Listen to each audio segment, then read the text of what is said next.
Boa tarde a todas e todos. Eu estou com o Belmiro na cidade de Tbilisi, na Geórgia. Nós estamos num pequeno hotel. Tem essa área de lazer aqui, com churrasqueira e tal. O Belmiro está brincando aqui. E nesse vídeo, depois de ler assim, muitos comentários das pessoas que tinham medo da gente entrar na Rússia e tal, né? Então eu gravei esse vídeo para comentar com vocês qual é a situação da Rússia, o que está acontecendo lá. Como é que a população sente e vive a guerra? Nós passamos 6 semanas na Rússia, em 2 entradas, né? E o que eu pude perceber, assim, a marca mais forte dos russos em relação aos estrangeiros, no meu caso, né? Eu sou um brasileiro, uma pessoa em tese perigosa, já que eles estão vivendo uma guerra, né, os estrangeiros são considerados um perigo numa guerra, foi, assim, interrogatórios do governo russo. Nós fomos parados algumas vezes em blitz na estrada, na primeira entrada, e eu fui interrogado, assim, por algum tempo, na primeira entrada, também na fronteira entre a Geórgia e a Rússia. Foi só. Na segunda entrada não aconteceu nada disso, nem interrogatórios, e nem paradas pela polícia, nem blitz, nem conferência de bagagem, nada, só na primeira. Então a impressão que eu tive foi que os russos hoje estão assim menos tensos do que estavam. As forças do Estado, a polícia, o exército estão menos tensas. Fora isso, você praticamente não vê marcas na guerra, porque eles invadiram outro país, a guerra não está acontecendo lá dentro. Então você passeia pelas estradas, nas cidades, o máximo que a gente vê são outdoors, chamando os jovens para lutar.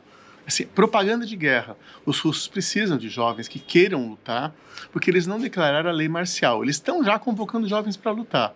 Mas assim, não há uma mobilização geral no país.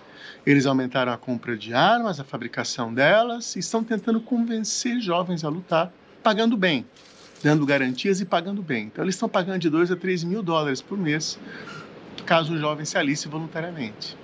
Você fala, mas esses não são valores tão altos, assim, se considerados os países ricos. Mas para a Rússia é. Um salário como esse, de 2 mil dólares, 3 mil dólares, existe na Rússia só nas maiores cidades, tipo São Petersburgo, Moscou. Para uma pessoa de uma vila no interior, onde o salário é de 500 dólares por mês ou 600, receber de 2 a 3 mil é uma boa. E a Rússia é uma nação militarizada, que tem uma cultura que valoriza a guerra, valoriza, sabe, essa coisa do heroísmo, da pessoa que luta pela nação, o patriotismo lá é muito forte. Então eles têm conseguido muitos voluntários assim. Fora isso, não se vê muitas marcas, então. Eu conversei com muitas pessoas, né? O que você pensa da guerra? Assim, o apoio é geral, sabe? Não é mentira quando a gente lê nos jornais que os russos apoiam a guerra. Eu conheci, inclusive, pessoas assim que me disseram que não votaram no Putin, mas apoiam a entrada da guerra e o início da guerra, né, pelas mãos do Putin, que deu início à invasão da Ucrânia. Então, assim, é muito forte o apoio mesmo, entre homens, mulheres, entre tchetchenos, pessoas do Daguestão, e russos étnicos mesmo, porque a gente tem muitas etnias na Rússia, o apoio é muito forte à guerra. Mas você me diz, e você me pergunta, mas por quê? Porque o principal argumento que eu escutei foi que os russos étnicos da Ucrânia eram muito maltratados pelos ucranianos. Os ucranianos estavam implementando medidas para ucranizar a população russa da região de Donbass. Então, quando a gente olha no mapa, né, eu estou mostrando o mapa para vocês agora, a região leste da Ucrânia, os nacionalistas ucranianos acabaram aprovando medidas, assim, tirando um pouco da autonomia da região e dificultando, por exemplo, o ensino do russo, falar russo, etc., e esse é o principal argumento, né? Os russos étnicos estavam sendo intimidados lá dentro, mortos, e por isso que foi necessária a invasão. Mas fora isso, a gente não vê nada lá. Eu vi um tanque de guerra que entrou na estrada por alguns metros e saiu. Eu até prestei muita atenção nos trens, né? Os trens vão levar... Eu vou ver muitos trens levando armamentos. Nada, nada, nada. E a gente não vê nada além de outdoors, como eu expliquei agora. No início da guerra, apareceram imagens, né, que faltavam produtos nos supermercados russos. Nada, está tudo normalizado. Inclusive, eu estou mostrando algumas imagens para vocês das filas com, sem exagerar, mais de 10 quilômetros de caminhões para entrar na Rússia. Eu tive a curiosidade de dar uma olhada na placa. De onde vêm esses caminhões? Turquia, Armênia e Geórgia. De um lado, outros do Cazaquistão outra fronteira, né? Passei por duas. Você fala, mas por que esses caminhões? Porque a Armênia, Geórgia, e Geórgia, principalmente a Geórgia, né, que tem uma disputa com a Rússia, que tem uma relação péssima com a Rússia, os georgianos consideram os russos como inimigos, ela não quis se posicionar de maneira muito clara, ela se posicionou contrariamente à invasão à Ucrânia só no discurso. Mas ela, primeiro, aceitou a entrada de centenas de milhares de jovens russos fugindo do alistamento, e segundo, ela permite que os russos recebam os produtos produzidos na Geórgia. Se fala, mas por quê? Porque os georgianos optaram por ganhar dinheiro e não impor, né, restrições ao comércio com os russos, como fez a Europa, Estados Unidos, etc. A Geórgia não entrou no campo das sanções pesadas contra a Rússia. Além disso, uma outra forma, né, que a Rússia tem utilizado para fugir das sanções é a triangulação de importações. Como é que acontece isso? Eu vou dar um exemplo. A Rússia não consegue hoje comprar processadores da Intel ou computadores, laptops, que tenham processadores da Intel e o sistema operacional Windows da Microsoft, porque todas aderiram ao embargo. Então o que ela faz? Um empresário da Geórgia ou da Armênia compra 5.000 laptops, bota dentro de um caminhão e vende para outro empresário na Rússia. Ou o próprio empresário russo, ele já tinha uma filial, ou ele abre uma filial na Geórgia ou no Cazaquistão, compra 10.000 laptops, bota dentro do caminhão, cruza a fronteira e vende na Rússia. Você me pergunta, e as empresas não estranham isso? É claro que a Microsoft, a Intel e a Samsung estranham isso. Mas elas não estão nem aí com a moral, né? Elas não estão nem aí em agir corretamente, elas querem ganhar dinheiro. Então, a triangulação de importações é uma das estratégias que tem feito com que as sanções contra a Rússia não tenham na prática funcionado. Não falta nada na Rússia, eles têm tudo que vocês imaginarem. E além disso, né, a gente não pode nunca se esquecer que a China tem se transformado na grande potência que produz quase tudo que os russos precisam. E a China não aderiu às sanções. Os georgianos, os armênios, os cazaques, os uzbeques, entre outros, pensaram assim: dá para ganhar muito dinheiro vendendo tudo que a gente tem para os russos, já que norte-americanos, europeus, japoneses, australianos e canadenses, por exemplo, não irão vender. Então, há mais de 10 quilômetros de caminhões, é um absurdo assim, a quantidade de caminhões entrando na Rússia vindos da Geórgia. Principalmente com placa da Geórgia, da Armênia, do Azerbaijão e da Turquia. Todos os países que foram espertinhos e resolveram não sancionar os russos. Vejam essas imagens. São muitos caminhões. E a gente fica até com pena dos caminhoneiros, porque são tantos caminhões que eu fico pensando assim, caramba, esses caras vão ficar uma semana na fila para entrar na Rússia, porque os caminhões passam lentamente, a carga é conferida, passa por raio-x a carga, sabe? A carga é escaneada, conferem nota, conferem tudo, é super lenta a entrada de caminhões. Então a situação é essa. As sanções não funcionaram contra a Rússia, a economia está normal, as pessoas estão bem, não aconteceu nada para os russos, porque muitos países resolveram não aderir às sanções para levar vantagem comercial. A diferença mais clara que eu vi no interior da Rússia, nas pequenas vilas e cidades, foi o número grande de crianças trabalhando. Ou seja, há esse impacto humano, né?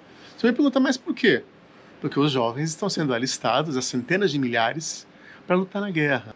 Segundo o Ministério da Defesa da Inglaterra, de acordo, se não me engano, com as estatísticas do Royal College, eu coloco, se não for esse, eu coloco depois o nome na legenda, acredita que cerca de 1.300.000 russos e russas deixaram o país. Eles foram principalmente para a Geórgia, onde eu estou, que tem uma política de atração de estrangeiros assim muito liberal. A pessoa pode ficar 1 ano na Geórgia sem necessidade de um visto de residência permanente. Eu posso ficar 1 ano aqui se eu quiser, para vocês terem uma ideia. E depois eu saio, fico um dia fora e posso ficar mais 1 ano. Posso ficar morando eternamente aqui se eu quiser. Foram para a Geórgia, além de outras nações que falam russo, principalmente, né? Cazaquistão, Uzbequistão, etc.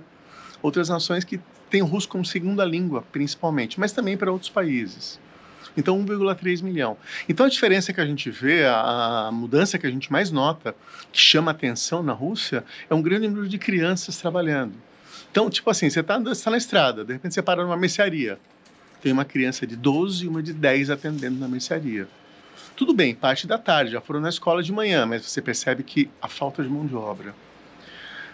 Dentro da Rússia, na primeira entrada, eu parei numa lanchonete no interior russo e havia duas crianças, uma atendendo e a outra fazendo lanches. Tipo assim, fritura, sanduíche, tudo era uma criança de uns 12 ou 13 anos que estava trabalhando. Então é evidente que está faltando mão de obra masculina. E como é que os russos fazem?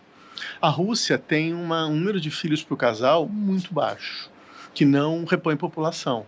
Só que ela recebe muitos estrangeiros das ex-repúblicas soviéticas, georgianos mesmo, centenas de milhares morando lá, mais cazaques, uzbeques, kirguizes, azeres. Então, ela consegue muita mão de obra jovem desses países da antiga União Soviética, porque não há empregos nesses países que são pobres, a Rússia é rica, e eles vão para lá porque os salários na Rússia são maiores. Não são, assim, excepcionais. Então, eu que estou na estrada com o Belmirão, a gente está em contato o tempo inteiro com trabalhadores e trabalhadoras. Então, eu entrei em contato com centenas de pessoas desses países que eu citei, assim, na construção civil, nas áreas de limpeza, que são áreas que pagam tradicionalmente pouco. Mas para uma pessoa dessa ganhar $500 na Rússia é muito melhor do que não ter emprego no Tajiquistão, entendeu? Sabe, para um jovem tajique. Ele está ganhando $500 na Rússia, pelo menos. Ele consegue mandar um dinheirinho para casa, consegue viver em condições difíceis. Eu dormi num dos dias numa obra, num local onde os operários da construção civil, que eram todos do Azerbaijão, dormiam. Puxa, o local é extremamente precário. Então, e eles ganham assim salários que não são tão altos, é $400, $500 por mês, mas são salários muito mais altos do que os do Azerbaijão. Então a Rússia está se virando principalmente com a imigração. E isso não vem de hoje, vem há bastante tempo já. Para os que não sabem, né, a Rússia é um país com aproximadamente 150 milhões de habitantes, e isso sem considerar as áreas que ela tomou da Ucrânia. Eu preciso fazer as contas, mas talvez elas tenham adicionado algo em torno aí de mais 10 milhões de habitantes para a população russa. Porque na prática, né, essas áreas estão sob a administração russa. Mas é isso, eu queria mais mostrar para vocês um pouquinho, né, de como está a situação na Rússia. Nós somos muito bem tratados pelos russos, e eu sempre digo para as pessoas, né, a gente nunca deve entrar na propaganda dos grandes jornais, dos sites, etc., e confundir governo com população. Governo é uma coisa, população é outra. Eu que sempre tive muito medo da frieza russa, eles são rudes e tal, nós somos extremamente bem tratados. Os russos e russas foram muito gentis com a gente, e foi uma experiência muito legal. Embora, evidentemente, eu, como todas as pessoas, considere um absurdo, né, a invasão de um país pelo outro, no caso da Ucrânia, pela Rússia. Mas é isso. Abração para todos e todas. Fiquem bem. Meu Mirão dá tchau. Sabe o que o meu Mirão está esperando? A bola. Ele não brinca há vários dias por causa da neve em Gudaura que não dava para permitir que ele brincasse.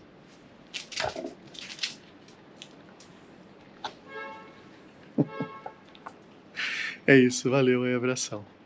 Nós iremos embora amanhã para Turquia e depois para Grécia para buscar os componentes. Abraços.